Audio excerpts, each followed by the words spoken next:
Bir ulug' ustozimizni hikoyasini aytib beradilar.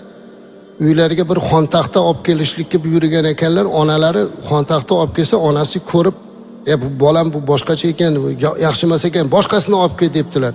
Bozorga borib, hunarmandlardan boshqa xontaxta olib kelib qo'ysa, ko'rib, bu ham bo'lmabdi. 5 marta olib kelibdi almashtirib. Keyin onasi yig'lab yuborib, "Jon bolam, bu xontaxta hammasi bir xil bo'ladi-ku, men seni bir sinovdim, shuncha ham bo'lasanmi?" deb yig'lagan ekanlar. 5 martagacha qanaqa bu demabdi-da. Almashtirib boshqasini olib kelaverdi. Bir xil narsa.